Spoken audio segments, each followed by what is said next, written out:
Full time made. तरुण उठो ना, देखो तो मम्मी जी कहाँ रह गई हैं। 9 बजने वाले हैं, अभी तक नहीं आए।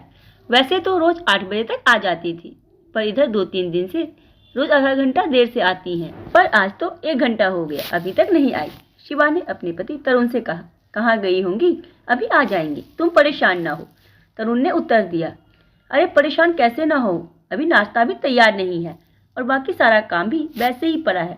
अभी तक काम वाली भी नहीं आई है। अब मैं काम देखूं या ऑफिस जाऊं? मेरे ऑफिस का भी टाइम हो रहा है और मेरा टिफिन नाश्ता वगैरह कुछ भी तैयार नहीं है। हद है लापरवाही की भी, शिवा खिंचकर बोली। तरुण बोला, तुम परेशान मत हो, लाओ मैं तुम्हारी मदद करता हूँ, वरना तुम्हें ऑफिस के लिए लेट हो जाएगा। शिवा बोली, मेरी मदद की छोड़ो, अपनी माँ की फिक्र करो, पता नहीं कहाँ रह गई है। मैं तो कहती हूँ आज ही उनसे बात करो कि ये सब क्या है, कहाँ जाती हैं आजकल। तरुण बोला, जाएंगी कहाँ, कहीं बातचीत में व्यस्त हो जाती होंगी। शिवा बोली, क्या पता, आजकल तो किसी को भी कुछ नहीं कहा जा सकता। जवान की तो छोड़ो, बूढ़ों की भी रंग ढंग अलग है। गुस्से में तरुण बोला, मतलब क्या कहना चाहती हो तुम? मैं कुछ नहीं कह रही, अपनी माँ से बात करो, कहाँ रहती है इतनी देर आजकल। कहते हुए शिवा अपने काम में लग गई। ये बात हो रही है रीता जी के बारे में, जो पति के परलोक जाने के बाद गांव से शहर अपने बेटी बहू के साथ रहने आई है। गांव में अकेले कैसे रहोगी, ये कहकर उनका बेटा उन्हें अपने साथ शहर ले आया था। जब से रीता जी आई थी, धीरे धीरे घर के सारे काम की जिम्मेदारी उन पर ही आ गई थी। तरुण उनका इकलौता बेटा और शिवा उनकी बहू दोनों ही मल्टीनेशनल कंपनी में नौकरी करते थे। अंश उनका 3 साल का पोता प्ले स्कूल में जाता था। उसे छोड़ने और लाने की जिम्मेदारी भी रीता जी के ही कंधों पर आ गई थी। पहले तो घर में सभी कामों के लिए काम वाली आती थी और एक फुल टाइम मेड रखी हुई थी, जो पोते अंश की भी देखभाल करती थी। पर एक के बाद एक करके सबकी छुट्टी कर दी गई थी कि वो सही में काम नहीं करती हैं, बस एक बर्तन और साफ सफाई वाली आती है। खैर रीता जी बोलती, अपना ही घर है, बेटा बहू पोते हैं, ये सोचकर पूरे घर की जिम्मेदारी अपने ऊपर ले रखी थी। पर इतना सब करने के बाद भी उनके घर में इज्जत नहीं थी। शिवा तो कभी सीधे मुंह बात नहीं करती थी, उसे तो सिर्फ अपने काम से मतलब था। अपने बेटे तरुण के मुंह से प्यार के 2 बोल सुनने को भी तरस कर रह जाती थी। पर एक दिन तो शिवा को फोन पर बात करते हुए उन्होंने जो सुना वो उनके लिए असहनीय हो गया था। वो फोन पर किसी से हंसकर बात कर रही थी। अरे अब बहुत आराम है, अंश की भी चिंता नहीं रहती, तरुण की माँ ने बहुत अच्छे से घर संभाल रखा है, इसीलिए ही तो उनको गांव से यहाँ ले आए कि उनको पैसा भेजना और यहाँ काम वालियों के पैसे देने दोनों बच रहे हैं और काम भी अच्छा हो रहा है और अंश की देखभाल भी, वो भी बिल्कुल मुफ्त में, फ्री में फुल टाइम मेड मिल गई है। वरना इन मेड के नखरे तो उफ, तंग आ गई थी मैं। तब हम लोगों ने ये रास्ता निकाला, इसके आगे तो रीता जी सुन ना सकी। असहनीय पीड़ा हुई उन्हें, शुद्ध हो गया था उनका मन, यह सोचकर कि जिसे वो अपना घर बेटा बहू समझ रही थी, उनके लिए उनका कोई मतलब ही ना था। उनकी स्थिति घर में सिर्फ एक फुल टाइम मेड की थी। बहू को क्या दोष दे, उनका खुद का बेटा भी उनका सम्मान नहीं करता था। कितने प्यार और उत्साह से वो इस घर को संभाल रही थी। पर शिवा की बात सुनकर वो अत्यंत दुखी हो गई थी। वो चुपचाप बिना शिवा को आभास कराए कि वो उसकी बात सुन चुकी है, अपने काम में लग गई थी। रीता जी के पति एक किसान थे, दूसरे की जमीन पर खेती का काम करते थे। उसी के मेहनताने से उनका घर चलता था। खुद की कोई जमीन जायदाद नहीं थी, 1-2 कमरे का छोटा सा अपना मकान ही था। तरुण उनकी इकलौती संतान शादी के 12 सालों बाद काफी मन्नतों के बाद हुआ था। वो दोनों तरुण की परवरिश में कोई कमी नहीं चाहते थे, अपना पेट काट कर भी उसकी सारी इच्छा पूरी करते थे। वो दोनों चाहते थे कि उनका बेटा पढ़ लिख जाए और बहुत बड़ा आदमी बन जाए, और तरुण भी उनकी उम्मीदों पर खरा उतरा था। गांव के स्कूल में हमेशा पढ़ाई में अव्वल आता था। स्कूल की पढ़ाई के बाद शहर आ गया, कॉलेज में दाखिला लिया। पढ़ाई में अव्वल रहने के कारण स्कॉलरशिप मिलती थी। कॉलेज के बाद इंजीनियरिंग और एक मल्टीनेशनल कंपनी में बतौर इंजीनियर सिलेक्ट हो गया।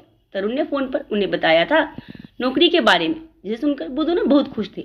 रीता जी ने उससे कहा, बेटा अब तो कुछ दिन के लिए घर आ जा, कितने दिन हो गए हैं तुम्हें देखे हुए। तरुण बोला, क्या माँ, अभी तो नौकरी मिली है, अभी से छुट्टी ना मिलेगी, 6 महीने बाद देखता हूँ, छुट्टी मिलते ही आ जाऊंगा। करीब 9 महीने बाद तरुण आया 2 दिन के लिए, माँ बाबूजी के लिए खुशखबरी लेकर कि वो एक लड़की को पसंद करता है और अगले महीने दोनों शादी कर रहे हैं। शादी की बात सुनकर दोनों पति पत्नी अबाक रह गए। अपने इकलौते बेटे की शादी को लेकर उन दोनों के सारे अनुमान धरे के धरे रह गए। लेकिन तरुण की खुशी के लिए वह दोनों मान गए। ना मानने का प्रश्न ही नहीं था, क्योंकि तरुण ने अपना फैसला सुना दिया था। अरे बेटा, इतनी जल्दी शादी का इंतजाम कैसे होगा? रीता जी ने तरुण से पूछा।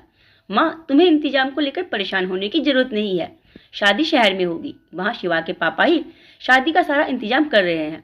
अगले महीने आप दोनों को वहाँ आशीर्वाद देने चलना है। खैर अगले महीने शहर जाकर विवाह संपन्न कराकर दोनों गांव लौट आए थे। उसके बाद शहर जाना ना हुआ। दोनों पति पत्नी अकेले ही रहते थे। तरुण हर माह कुछ पैसे भेज देता था, पर दोनों कभी गांव नहीं आते थे।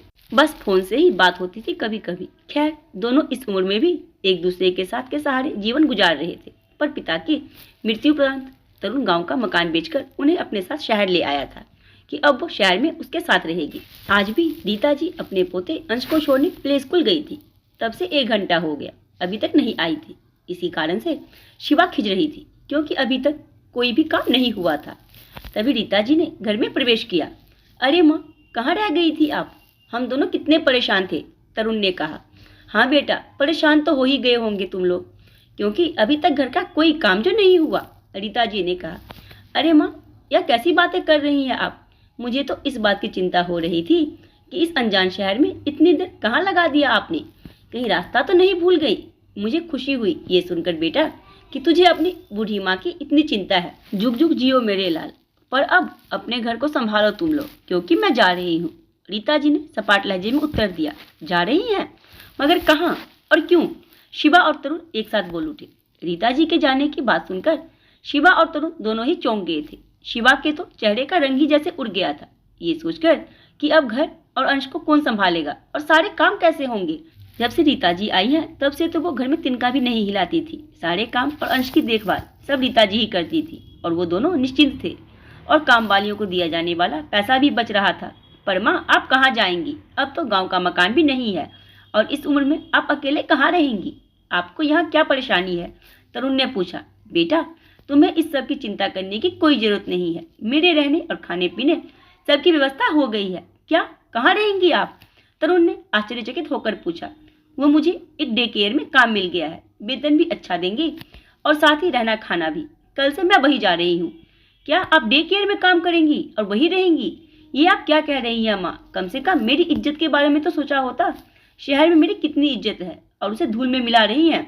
तरुण गुस्से में बोला। अच्छा माँ जी, इसी वजह से आजकल आपको देर हो रही थी। आपको अगर यहाँ कोई परेशानी है तो हमें बताइए। क्यों इस तरह के काम करके हमारी बदनामी कराना चाहती हैं आप? शिवा भी तरुण के सुर से सुर मिलाते हुए बोली। शिवा की बात सुनकर रीता जी मुस्कुराई और बोली, बहू, काम तो काम होता है और फिर वहाँ काम करके मैं सम्मान के साथ रह सकूंगी। और फिर फुल टाइम मेड से तो मुझे ये काम ज्यादा अच्छा लगा। जितने घंटे की नौकरी उतने ही घंटे का काम करना होगा। रीता जी की बात सुनकर शिवा के चेहरे का रंग उड़ गया था। वो एक भी शब्द ना बोल पाई। और हाँ, तुम लोग अपनी बदनामी की चिंता मत करो।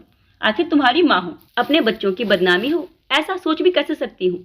मैं इस शहर से दूर दूसरे शहर जा रही हूँ, जहाँ तुम्हें कोई नहीं जानता। रीता जी तरुण और शिवा की ओर मुखातिब होकर बोली और अपने कमरे में चली गई। तरुण और शिवा अबाक खड़े देखते रह गए। रीता जी के इस फैसले के बारे में आपकी क्या राय है, अपने मुझे जरूर दें। और अगर पसंद आई हो तो वीडियो को लाइक, चैनल सब्सक्राइब और वीडियो को शेयर करना ना भूलें।